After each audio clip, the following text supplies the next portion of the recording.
What's going on, everybody? This is Afro Think Tank. Have anybody noticed how European Americans, right, are tap dancing around the fact that America is no longer going to be a European dominated country? Have y'all noticed that? Have y'all noticed all the speeches that the American politicians are making to Europe? They're saying, oh, we're connected culturally and all that stuff. What culture? I'm an African. I'm more American than most Americans who are here, most European Americans. My culture doesn't come from Western England. And my ancestors built the country, right? We're the ones who built the financial and the economic power of America, right? Unwillingly, right? And I have no connections with Europe. They say religion and culture. Marco Rubio making a speech to the UN, right? What religion, right? Your religion that doesn't even belong to you, Christianity, was imposed on most of you Europeans, which because, y'all don't know your history, y'all don't take that in consideration, right? Y'all had a culture, y'all had religions and spiritual systems before Christianity was forced upon you, right? Almost similar to the way it was forced upon my African ancestors, right? As you stripped us of our identity to give us this white man we call Jesus, right? In order to subjugate us, right? And so you see all these European countries and all of Europe, right? They're all basically saying, hey, we're going extinct, right? Multiculturalism is not good for us. We need to keep white, right? All of them. All these Europeans are pan-European now, but they forget that the white Americans, right, fought a whole war in order to dislodge themselves from their homeland. Yeah, white Americans, European Americans fought a whole entire war, a couple wars actually, right, to delineate themselves from their motherland. They did that, right? Because they had it sweet because they were enslaving Africans and they had all these lands and it was genociding Native Americans, right? So they figured they just didn't want to pay homage to the crown. They didn't want to pay taxes. That's what it was all about, right? But now all the colonies across the world, all the white European colonies are crumbling. The white empire is crumbling right in front of the entire world eyes. And these European politicians are trying their best to have this conversation without sounding racist, right? They're like, oh, so many, the initial people who were here. Well, no, the initial people who was in the Americas were a few white rich people.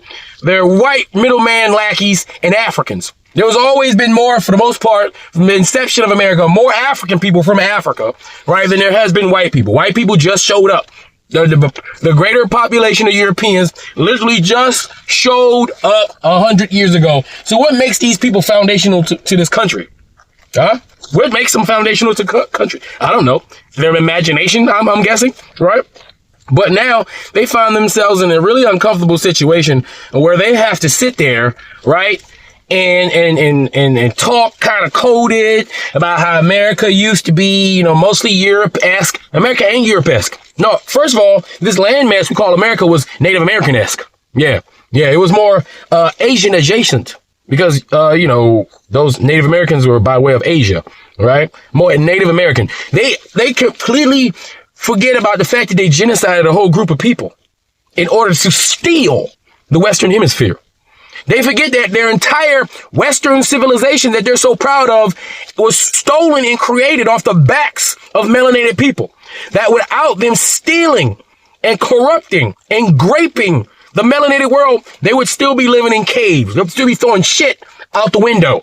They'll still be lacking plumbing and hygiene practices if it wasn't for their thievery of the world. Now they're complaining that their chickens are coming home to roost, and they're trying to find a way to say it in the most tactful way possible. Right? Listen, it's over for white America, how you guys say it. It's over.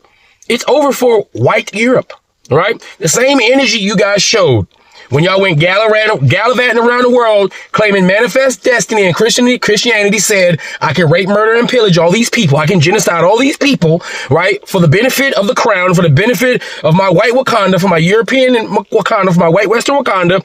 All your big ass 500-year chicken is coming home and it's going to sit his fat ass, is going to lay some black eggs. That's what's happening. And there's no amount of politicking that's going to change that. Your demographics says you can't reverse it. Your economy say you can't reverse it. While you guys are doing that, them other Europeans are saying we need to bring more of these black folks just so we can keep our countries running. You guys are such a failure. All right, this Western capitalistic slavery's by another name situation, this way of living is such a failure. It's such a failure that you guys have managed by yourselves without the help of anybody else, put you guys in a situation where you're going extinct. You guys are eliminating yourselves. And we're not even doing anything. And now you got your politicians and your Coonarian politicians running around trying to save the goddamn European race from what? From themselves? Blaming all black and brown people for what? Your own policies? Your own rich people in suits policies? This is all you're doing. This is all you're doing. And I'm just sitting back watching it. You guys are panicking. There's nothing you can do. There's no legislation. You can't even throw money at it. You tried to stop your white women in America from having babies by taking away laws, giving them ability for family planning, right? In Europe, they're trying to throw money at European women to have babies. It's not working. It's not working. You guys created an environment that's not conducive for large families. You guys went and y'all manipulated the entire world. You abused the entire world. Now the entire world is coming to take what belongs to them. Everything in Europe and America belongs to melanated people. All your so-called civilization, but you stole that from melanated people, and we're just coming to get it back. That's all, because you ruined the places that we have built up for thousands of years in order to build your little white Wakandas for what? For a couple hundred years of success, until your success turns into a tragedy. As right now, we're seeing the home base of Europe being turned into a brown place. It was brown at first. As a matter of fact, Europe is turning back the way it was before you guys came crawling out of those, caves. Europe is going back to being that melanated place that melanated people went and populated and built and put illegal. We the ones who put the damn rocks and shit. And the only thing y'all got in Europe is them damn rocks. And I know y'all didn't do it. Y'all know y'all didn't do it. We did that shit, right? So yeah, I'm just enjoying it. I'm enjoying the gallivanting. I'm enjoying the wordplay. I'm enjoying watching all the European politicians and the white American politicians sit back and pine over the glory days when everything was white and right. All right, that shit's over. Y'all had y'all 15 minutes on this planet of fame. Now it's over. And now you got to be with everybody else on the equal playing field. That means you're going to be judged off the content of your character, not your color. Anyway, that's all I got to say. Tell me what you guys think in the comment sections. Afro Think Tank. Learn something, teach something. I'm out. Jeremy Carl was nominated by Donald Trump. Jeremy Carl has a long record of, let's call it, charitably white identitarian writing. He's been nominated to a top State Department job. This is not a random advisory role. This is really a position that can shape American policy with regard to the UN, with regard to global institutions. This is a big deal position. We've got to take it seriously. And when you ask Jeremy Carl to explain his white nationalist or white identitarian beliefs about a loss of white culture and all this stuff, not on a podcast, not on Twitter, but by answering questions under oath in front of the Senate, it very quickly falls apart. Here is Senator Chris Murphy, a Democrat, asking Jeremy Carl really basic questions like, what do you mean white culture is losing out and is being is evaporating? And like, what are you talking about? It did not go well.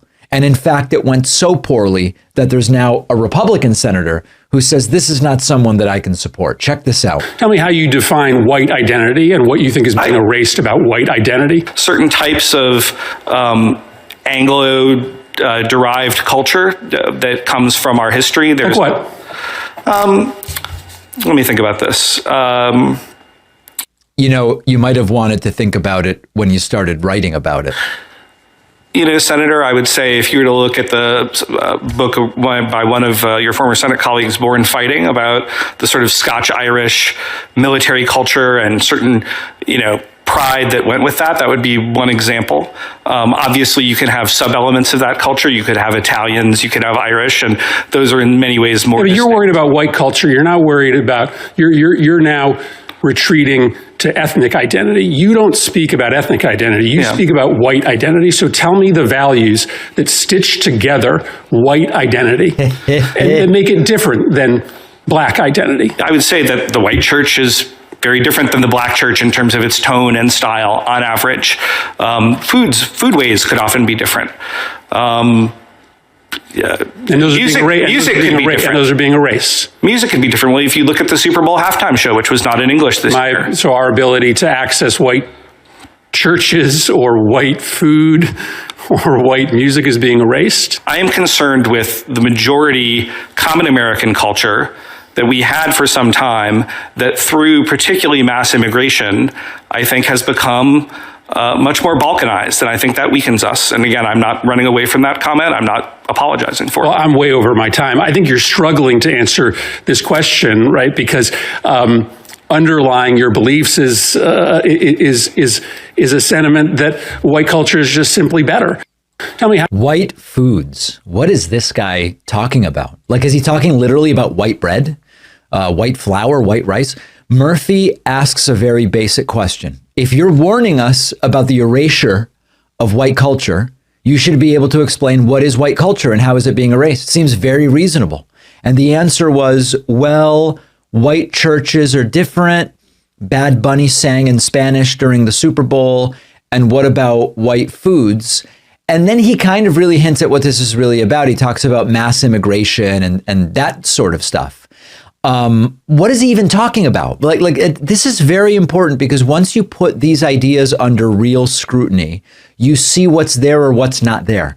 And there's no real coherent definition of white culture. There never is, because white is not really a cultural category in the first place. It's a political or power category.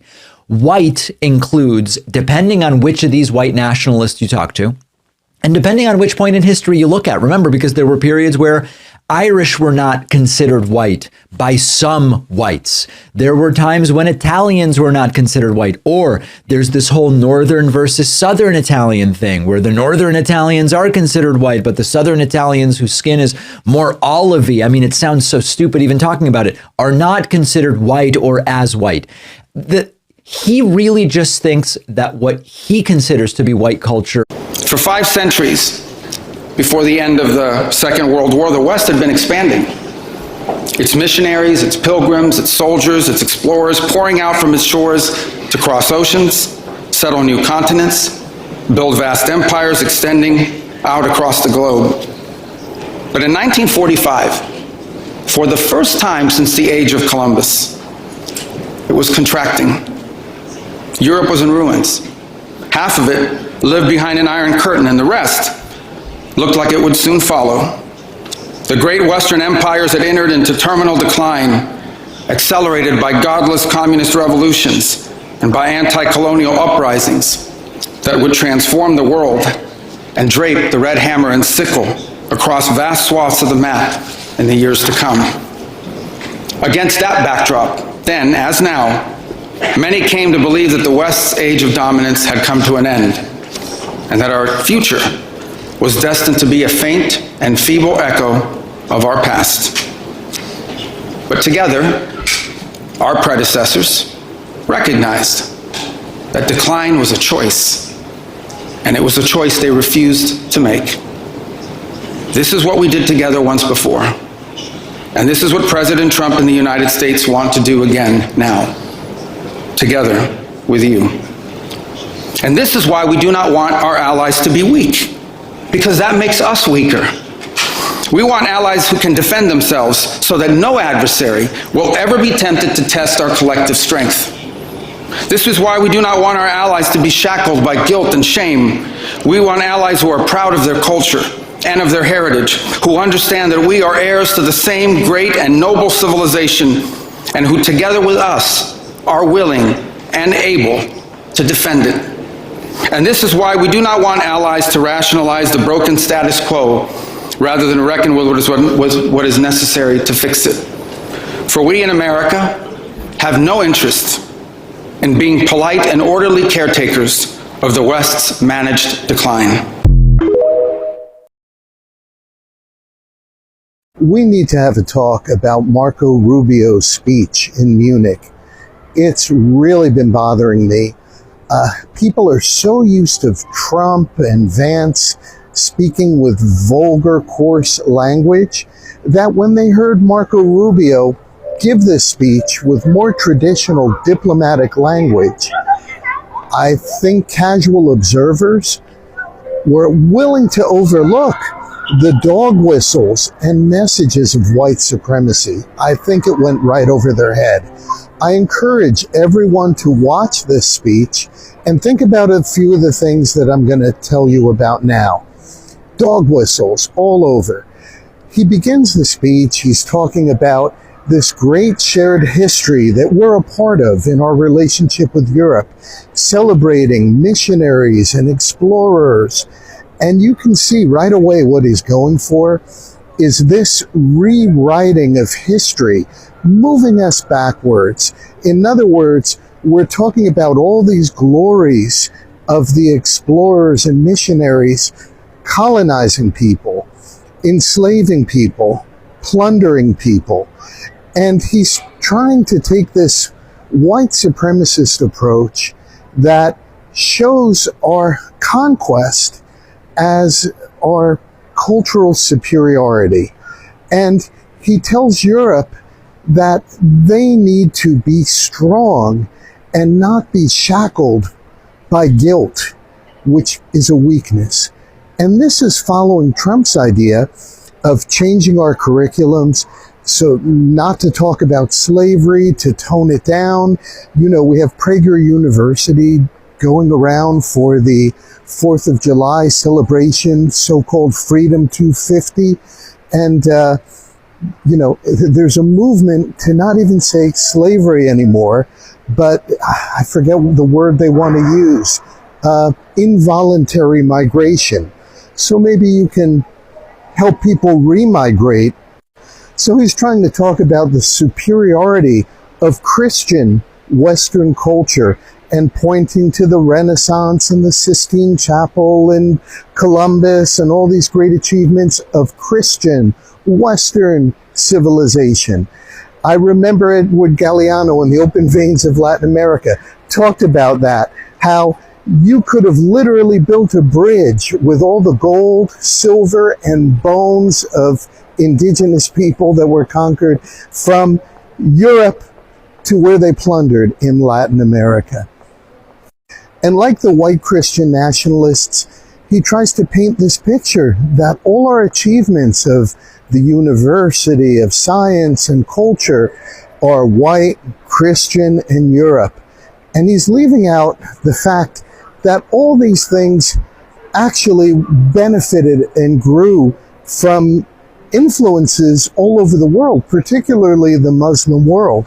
We know that in the Dark Ages, that the works of Aristotle and Greek philosophy were saved by the Muslim world, particularly when, you know, they were lost, destroyed, when we fell into this dark period, kind of like where we are now of anti-intellectualism. And Islamic scholars actually preserved those texts, built on them, made incredible advances. Columbus was sailing using navigation created in the Islamic world, the compass, paper from China. It's just ridiculous to try to claim this religious and cultural superiority. So then he goes on to talk about the anti-colonialist movement and the revolutions and social upheaval as godless communism. And this running idea of how religion is used to pacify, control, and dominate people. And we see it very clearly in the way that Trump moves. There's a very specific type of religion they want. We see it. It's one that goes against empathy. It's one that claims this kind of superiority. We look in the Epstein files and we see they were actually trying to overthrow the Pope. And we see now, even in if you really go deep into the algorithm and get these crazy MAGA things, they're against the Pope. When the Pope tries to say we need to all get along and respect one another's religions and all moral, thoughtful, spiritual behavior, they all lead to the same place. MAGA hates that. And we see these white Christian nationalists only accept one type of religion. if you watch that speech, listen carefully, when he talks about what's happening in Palestine, he frames that as civilization versus barbary. And it's the same thing that you hear Netanyahu say. When I was in college, I studied French and French literature, and I read a lot of literature from Negritude, this revolutionary literature that was pushing it back against colonization. And I learned at that time, when the French were colonizing Africa and they took over the school system, they used to make the kids say this little chant in the morning, "My ancestors were the Gauls." Like, because they wanted to say these people had no history until the French people came. And in these countries, they took kids who had names, African names like Tundi, and said, "You're no longer Tundi, you need to be Joseph, you need a Christian name." And what Vance is trying to do is bring us back to that kind of world where might makes right. And he's trying to get people on board by the white race. Let's remember that Italians, Irish, other people weren't always considered white. And when they get their way, those parameters continue to change. He's asking Europe to go backwards in time and to embrace this ugly Trump view of education. You know, right now, all our leading Ivy League universities, Harvard, Columbia, Trump has them on a list of that we can't trust them. And he's putting pressure on all of them to see if he can make them conform to this twisted worldview. Now, at the same time that Marco Rubio is delivering this speech, Trump is recommending this guy to be Marco Rubio's assistant. And you may have seen the video on TikTok. I'll put in the comments so you can go and see it. And this guy is an unabashed white racist who Marco Rubio wants to be his assistant. And he's talking about the threat to white culture. And the guy, the people questioning him say, "Well, what is this white culture that you're afraid of?" He goes, "Well, we're in danger of losing our cuisine, our music, our food." And he goes, "Well, I mean, what is white food? Is it pizza with tomatoes coming from the Americas? Well, what about religion? How are white people losing religion?" He's saying, "Well, black people don't have the same. Look at the AME Zion Church." And that's a white supremacist thing. We always hear people talking.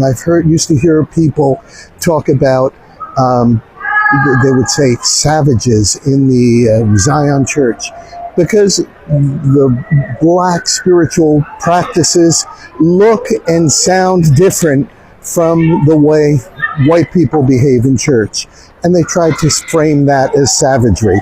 This guy, in the year 2026, is trying to bring this KKK mentality into Washington, D.C., into the highest level of government, because we've allowed these extremists into office. This has nothing to do with civilization and culture and advancing mankind. It's about dividing and conquering people. It's about having democracy, or rather suppressing it, at a time where power is consolidated to the smallest group of white men, technocrats, oligarchs, and trying to get the rest of us on board, or at least white people and people who do call themselves Christian, in order to help them sustain their power. Go and watch that speech, and please think about what I'm saying. The great replacement theory. Yeah, a theory. Okay. It's the realest thing there is. And it's happening not because unseen hands are orchestrating it, though clearly they are, but because the native peoples of all these countries are participating in it enthusiastically and then enforcing its rules against anyone who questions it. So in Great Britain, if you were to say, wait, what the hell is this? This looks nothing like the country I grew up in. Guess who's going to arrest you? Your fellow Britons, the ones whose great-grandparents lived here, the whites. They're the ones totally determined to eliminate themselves. Hi, I'm Kylie, and white conservatives are terrified of POC outnumbering us. And I truly believe this is the motivation behind a lot of hateful policies in the US. If you haven't heard of the Great Replacement Theory, it is that over time, if enough black and brown immigrants come to the US, as well as white people having children with POC, then over time, POC will outnumber white people. And the reason that this is so unsettling to a lot of white people, especially conservative white people, is that they are terrified that if POC become in power, then they will treat us like we've treated them in the past, which is obviously not great. It involves subjugation of people, enslavement, assault, violence of basically every kind. And I think that white people can feel the shift happening as they are becoming more and more outnumbered, and that is why they are clinging so tightly to power in Congress and with the president right now. And that's why it's so funny when white people deny that racism exists, because if they didn't think racism did exist, they wouldn't be scared of being outnumbered. But they understand the ways that we have treated people of color has been atrocious, and thus they are scared of the tables turning and of being in that position of subjugation. The Great Replacement strategy, which is well underway every single day on our southern border, is a strategy to replace white rural America with something different. Show 159, please. 80% of the map is red, but that is only 20% of the American population. They hate that they don't live in big cities. They hate those of you that live in rural and small America. They hate those of you that own land and have guns and believe in a better country. And they have a plan to try and get rid of you. The same way that Joseph Stalin went after the kulaks, they want to go after you. Those of you that live in Mankato, Minnesota. You live in Marshallton, Iowa, Evansville, Indiana, Peoria, Illinois. You're the problem. Didn't you know it? You believe in God, country, family, faith, and freedom. And they won't stop until you and your children and your children's children are eliminated. This is a great... Something big is happening. Something civilizational is happening. It seems abundantly clear to me that the criticisms being made of Europe, don't get me wrong, I love Europe. I haven't been in it for quite a while, but I love it. I miss it. Europe is a wonderful place to live, or at least was a wonderful place to live, and is now only a wonderful place to live if you have the means to live a very different life from the great majority of your compatriots or your fellow denizens, residents of European countries. It's a great pain for me to see the decline, maybe even the demise of Europe. Europe is not what it was in every single respect that you care to mention. It's not having ruled the roost in the world for close on 500 years, having conquered all of the rest of the world at one time or another, from Portugal to Britain. The empires that were launched from Europe conquered all before them and ruled much longer than the Roman Empire itself. But the civilizational death, the strange death, has not been from without. Nobody attacked us. Nobody invaded us. We cannot blame an external actor for this civilizational decline, for this near-death experience that we are now in. This was all our own doing. Why don't you stay in Europe and fight? Let's address this patriotism. I know videos like this affect the European, but I'm sorry to tell you, there is no winning here. The immigrant problem in Europe, I addressed this before, is a money-making machine. There are people who benefit from this so-called problem. You have to understand, this is a whole industry. Human trafficking has always been a big industry. It starts in the home countries of the immigrants, where brokers make a lot of money by sending these people to Europe. Once they arrive in Europe, there's a whole chain of people dealing with this problem. Lawyers, doctors, lawmakers, hotels, advisors, governments. Let's just say it keeps a lot of people employed. And don't underestimate the amount we are talking about. We're talking about billions of euros. I refrain myself from conspiracy theories, but from a logical standpoint, it gives the government a reason to raise the tax. I mean, who has to pay the welfare? So everybody's winning, except the average European. Because let's be honest, what are you going to do? You just pay your bills, pay your tax, and wave a flag during a protest. A few social media posts here and there, and done. And since we grew up way too comfortable, not knowing how to survive, they know very well that we will not take it further. So what is it exactly that you're fighting for? You can protest all you want, but as long as it keeps filling their pockets, they will keep fighting against your voice. So good luck with your patriotism. Europe is no longer in the hands of Europeans. Therefore, once again, you have to leave Europe. I've seen a lot of news about how local Europeans are mad that tourists are just ruining their cities and they're complaining and they're squirting the water. You guys just have to accept at this point that you're our Disney World now. That's your function in this world. All your economies have stagnated. You don't produce anything besides the prostitution of your own history and cured meats. That's what you have to offer the global economy. Just riding off of the fumes of the luxury goods and culture you created centuries ago, and that's really all you have. China is making solar panels and you make manchego. What do you think is going to happen here? Look on the bright side. Okay, you had your fun, colonizing the world, pillaging and extracting wealth to make your nice little piazzas and palaces. And so now you have to accept that you're just museum cities. You're a museum as a city, and all the natives are little mannequins that we can look at and poke, and they say, "Oh, would you like mustard with that?" That's it. You're animatrons. And so when the tourists come to your country, you should say, "Thank you, merci, thank you so much for coming and visiting our poor little playground," because that's what you are. You're our playground. And if you also want to have your nice little pensions and your health care while taking off 9 months a year and retiring at 42, then you should just accept that you're a living, breathing, it's a small world ride. That's what you are, and that's the trade-off. That you get to retire at 12 years old, and you're not a real country. Europeans never wanted to be European. Not when it mattered. Not when it cost them anything. Not when it meant living with the consequences of their own designs. The only time they clung to the title is when it gave them unearned leverage, colonial credentials, or moral immunity. From the moment the term Europe was carved into stolen cartography, it was less an identity and more a loophole. Something to invoke while extracting, then discard while retreating. The Irish fled Britain's empire and begged for American assimilation. The Italians stormed Ellis Island while trying to become white. The Germans dropped umlauts and donned cowboy hats. The French pretended Algeria was part of France until it wasn't. The Portuguese fled Angola and never looked back. The Dutch tried to hide Suriname in their back pocket. The Belgians committed genocide so horrific they erased themselves from the narrative. The Spaniards screamed Latinidad to wash off the stench of colonizer blood.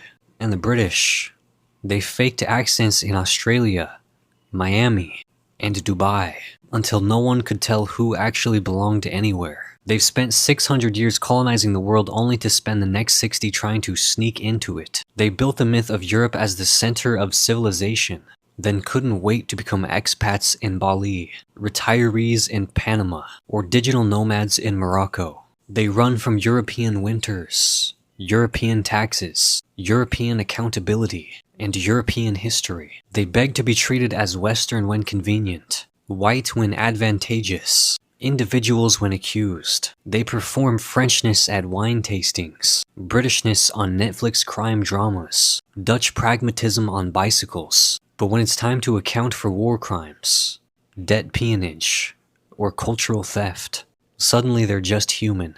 Europeanness has always been a costume, a mask worn at Versailles and stripped off in Barbados, a passport with no return address, a vibe more than a people. The only unifying trait is escape. They never wanted to be European. They wanted European to mean domination, not origin, victory, not culture, inheritance, not responsibility. And now as the world spins past them, they beg for identity like squatters trying to prove residence in a house they lit on fire. Cope. Read the script for this video and more by signing up for the $25 tier at patreon.com/Jorge the Vanguard. Europe is over. Just for a moment imagine, with great hope, that there is a peace process that starts for Ukraine tomorrow. And this big table, somewhere in the UN, Geneva, wherever, we know who will represent Ukraine, Zelensky, Russia, Putin, America, Biden, China, Xi, India, Modi. Who's going to represent Europe? You just ask yourself that question and then suddenly you realize how irrelevant Europe is. Because it used to be Merkel. Merkel had the political power and clout to do it. Scholz doesn't. Macron doesn't. Why? Not only because they are pipsqueaks compared to Merkel. They are.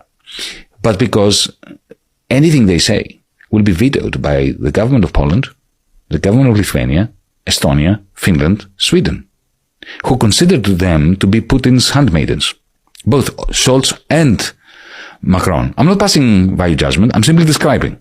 So the two countries that will have to pay for the reconstruction of Ukraine will not be allowed to represent the European Union in these negotiations. And so who will? Von der Leyen?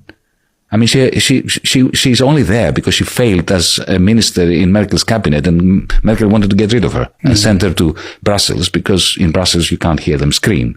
I'm glad we're all seeing diversity is not only not our greatest strength, it's actually our downfall. So in just 25 years, they're saying the UK jumped from 500,000 Muslims to 50 million. Europe's at 46 million now, exploding from under the 500,000 at the century's turn. Muslims are less than 7% of the UK population, yet 18% of prisoners, 61% of terrorists in custody, and 67% of attacks. Less than 20% have full-time jobs, while generating less than 3% of the economy, despite their large numbers. And get this, the UK plans got exposed to make the countryside less white.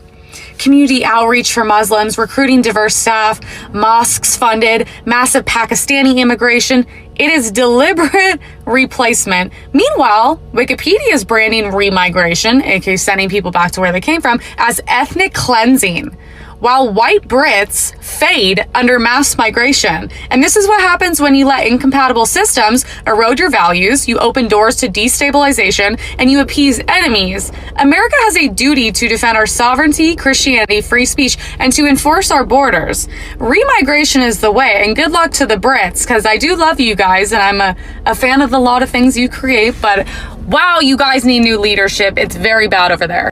When white people do start to become minorities in their own countries. If we slip and fall into minority status, things like political correctness aren't going to protect us. And things like multiculturalism and the doctrine of that won't protect us, because currently we can't be contributive to that. What would you say is like the biggest difference between the US and Australia? How much religion is intertwined with politics. You go to any of these college Republicans or Turning Point, there's no atheists, there's no one who's like anti-Christianity. Once whites stopping the majority governing body in their own countries and fall into minority status, we're going to enter like multipolar societies. And you can look at countries where white people have relinquished power in the past. It never ends well for the remaining white population. I just heard a white person say America was great before diversity. Do you mean before the Europeans came and colonized it? Like, what are you talking about? Europeans came here, they immigrated here to indigenous lands owned by indigenous people. There were already indigenous people living here. They came here, they colonized it, and then they kidnapped African Americans, forcefully brought them to this country in the millions. And you have the audacity to complain about diversity in America. Who set that system up? Who set it up? Like, do you only support immigration when white people are doing it, or when people are brought here against their will? No, I support immigration as long as it's legal. Was it legal when your descendants immigrated here and killed off and displaced millions of people? And this isn't to say that you can change what happened, or that you're responsible for the centuries of cultural genocide committed by Europeans. But the least you can do is support diversity. Like, what are we doing? I think it's so funny that whenever someone in America complains about immigration, the first response, besides of course calling you a racist, is to suggest you go back to Europe. It's wild how if you're of European descent, you can inherit the sins of your great-great-great-grandfather, but not the civilization they built. And I mean, I feel like if immigrants are coming here to enrich us with diversity that we so desperately needed, then wouldn't that be the same for the European settlers that came to America? Maybe they were just asylum-seeking refugees, spreading diversity and inclusion to a new continent. And I just think if America isn't anything real or specific to begin with, then why can't we bring America to them? What's stopping us from recolonizing? Because if y'all are just here to exploit the infrastructure, then why shouldn't we just come to your country and start building again?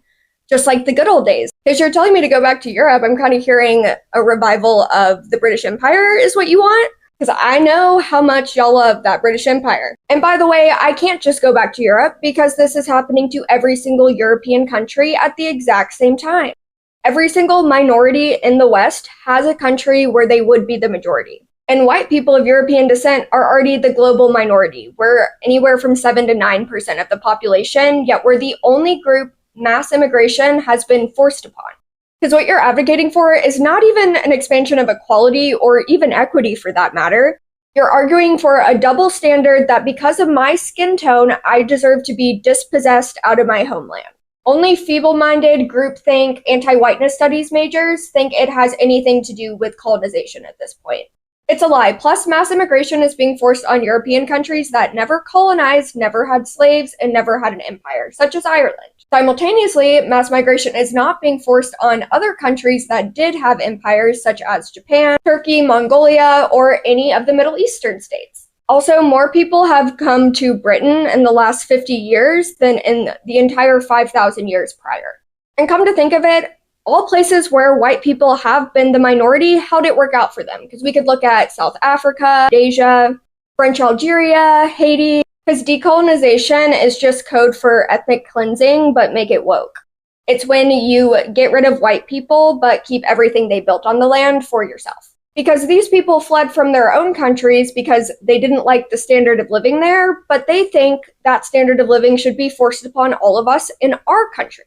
In fact, they think these countries don't even belong to us because our government has done an amazing job through media, institutions, and education of creating an environment of anti-whiteness. No racism is tolerated except for racism against white people. This is good and acceptable according to US officials. Because at the end of the day, America was always meant to be a place where people of all backgrounds could get together, throw away their differences, and hate on white people together. And it's so inclusive that even fellow whites can join in on the hate. And if they don't, we'll just accuse them of being racist. So I've decided I just don't care what false labels people put on me because, I just don't care. And throw your biases to the side for a second. Just think about this completely detached from your own experience. Because it really doesn't make any sense for only and all white majority countries, the biggest threat to them being too many white people. Because it's a threat to who exactly? So how does that make sense? If we're controlling our governments and we're controlling the world, why is the one group of people you're allowed and encouraged to discriminate against and that are not allowed to have equal representation if every single other group of people has a homeland and a government representing them? Why do you think we're in control of the government? Why do you blame us for the government's actions? The more you think about it, the more absurd it is. We are allowed to have our own countries just like everybody. Diversity is good, but too much diversity will kill a country. I mean, technically, when all the Europeans arrived in America, they made it more diverse. Because before it was just Native American tribes and, indigenous people.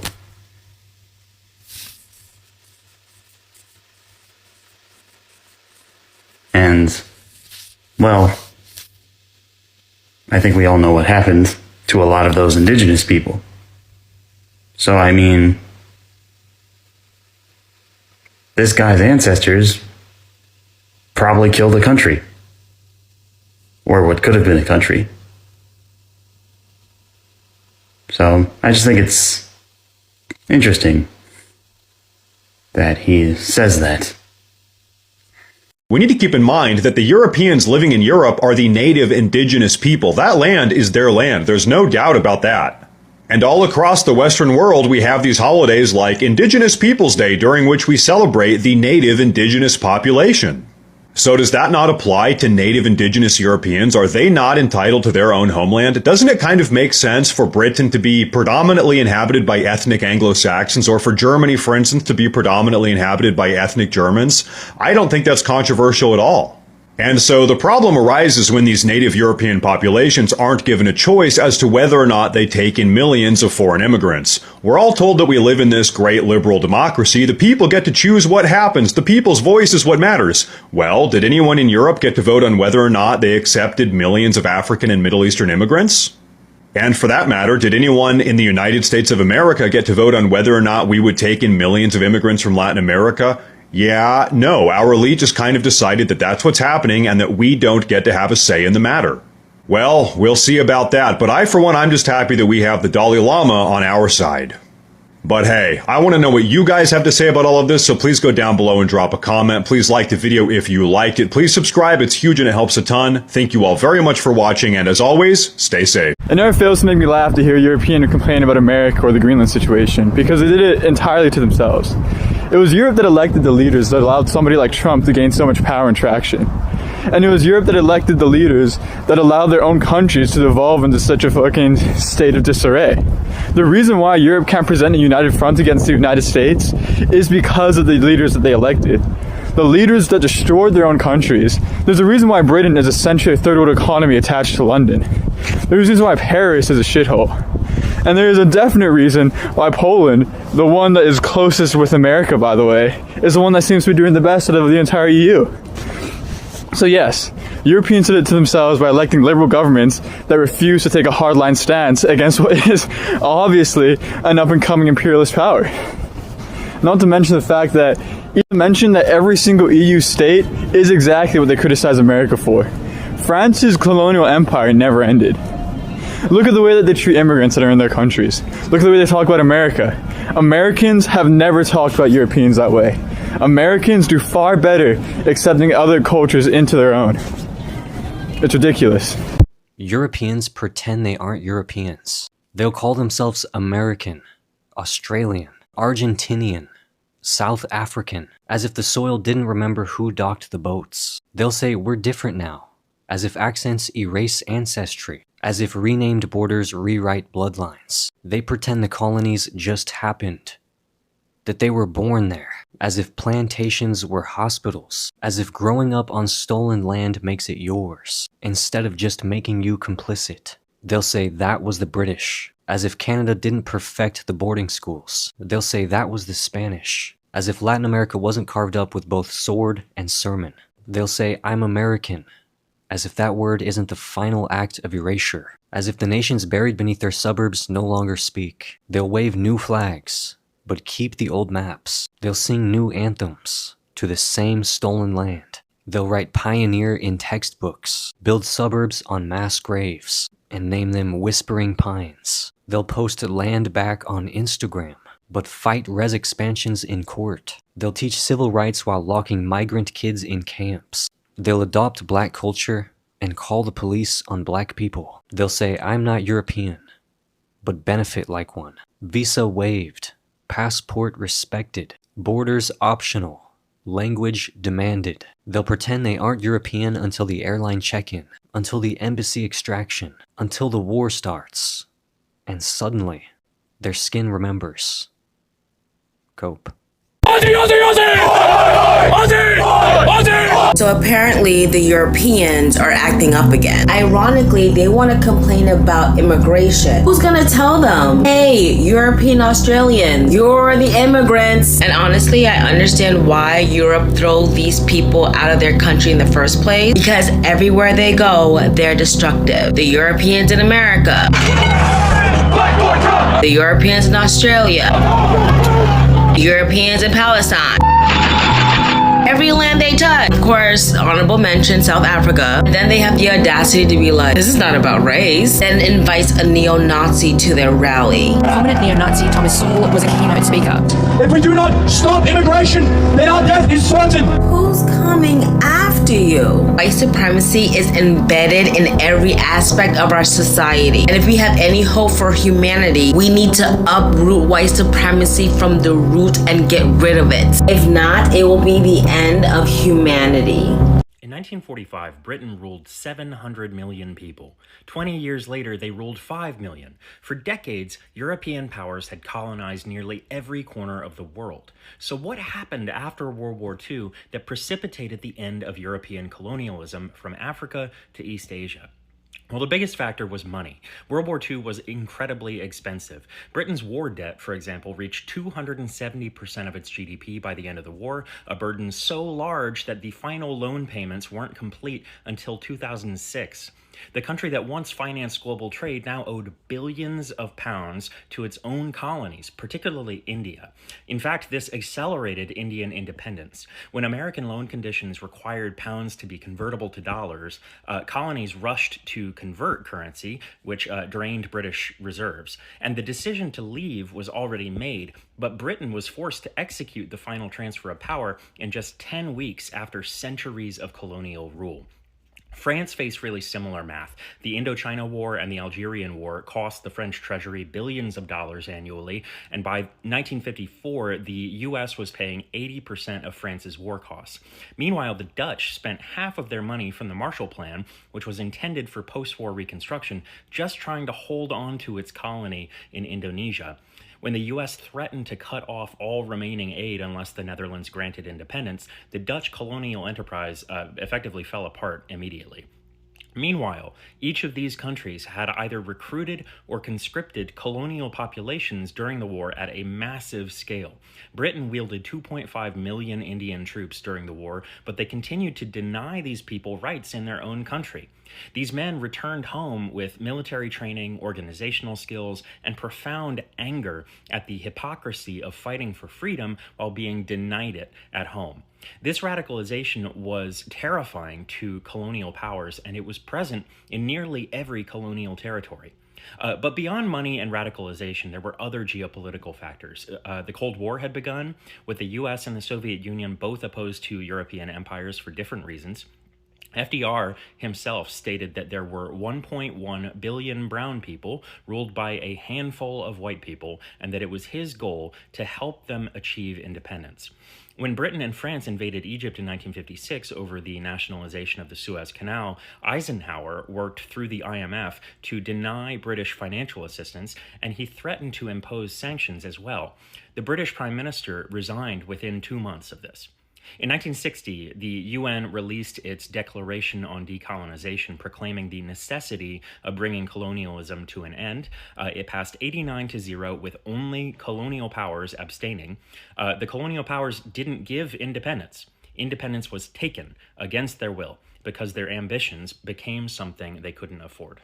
How did Britain and France go from being invincible colonial superpowers for centuries to losing almost every colony they had in just 2 decades? Well, the common explanation you hear is that both countries spent all their money fighting in World War II, so after the war, when the colonies rebelled, they just couldn't afford to put down the rebellions. But this doesn't paint the full picture, because the entire reason they had their colonies in the first place was that their colonies made them money. So even if they didn't have the money in the bank, it'd be worth it for them to take out loans and put down the rebellions. Because the money they'd make from keeping their colonies would help the two countries pay off that debt as well as all their other debt from the war. To look at the fuller picture, World War II changed the world for them in 2 big ways. The first was that the war shattered their reputations as being invincible superpowers. France supposedly had the finest army on Earth before World War II, but then embarrassingly had to surrender in just 6 weeks. And Britain was losing battle after battle to Japan, a non-European country. This was a big deal because this was a world where many people living in the colonies genuinely believed that Europeans would always win because they were simply magically superior and there was no point in even trying to rebel. But when they saw Japanese forces sweep through the British colonial defenses, it completely shattered this psychological image. In fact, in one battle, the British had claimed that their colonial defenses in Singapore were impenetrable, but Japanese forces blew through the supposed fortress in a mere week and captured 80,000 British soldiers, the most amount of British prisoners captured in a single battle ever, which British Prime Minister Winston Churchill called the worst disaster in British military history. All of this meant that even when World War II ended and Japan was forced to return one colony, Vietnam, to its original colonizer, France, the Vietnamese had gained so much confidence that they could fight off a European power as well, so they decided to fight back the French, and after 8 years of war against France, they won. This sent shockwaves to the world, and 4 months after Vietnam's victory, Algeria rose up against France and won as well. This created a spiral where every single defeat that Britain and France suffered made them look even weaker, which inspired more colonies to rise up, which made them look even weaker. But if that pressure wasn't enough, World War II had also changed the world in a second big way. It had created 2 new superpowers, the United States and the USSR. Well, the Americans and Soviets already didn't like having to share power with each other, and they definitely weren't interested in letting Britain and France pick themselves back up to join them in the superpowers club. This meant that if there were instances where some colonies weren't able to overpower the colonizers of Britain and France, then the Americans and Soviets would sometimes step in and put the former colonizers in their place. For example, Britain and France faced a crisis when Egypt declared that the Suez Canal no longer belonged to British and French shareholders and now belonged to the Egyptians. So Britain and France both sent their troops to Egypt so they could take back the canal and control it just like the good old days. And their combined force might have normally overwhelmed Egypt, but they were actually forced to withdraw their troops after only one day and let Egypt have the canal simply because the United States and Soviet Union demanded it. American President Eisenhower told the British government that if Britain didn't withdraw its troops from Egypt immediately, then the United States would send the British currency into total financial collapse by dumping all American reserves of the British pound to flood the market and destabilize the currency. All while the Soviets took a more direct approach and threatened to nuke London and Paris if the two countries didn't back off from Egypt's canal. Britain and France, the two countries that were used to ruling the world and not taking orders from anyone, now had to give in to these demands. And it further showed the entire world that they were no longer in charge. Colonies would break free one by one until almost every former colony had become independent by the 1960s, just 2 decades after World War II. This is actually ironic because Britain and France were technically on the winning side of World War II, and the whole point of winning a war is so that your country gains more power in the world, not less. With Britain probably taking the biggest L because of just how much they invested in helping the Allies win the war, only for them to lose their empire as a result of it. There is the argument to be made though that there is still some form of colonialism today, and it's simply more sophisticated and subtle, but that'll have to be for another video. Why do you say Europeans never created a civilization? Show me one.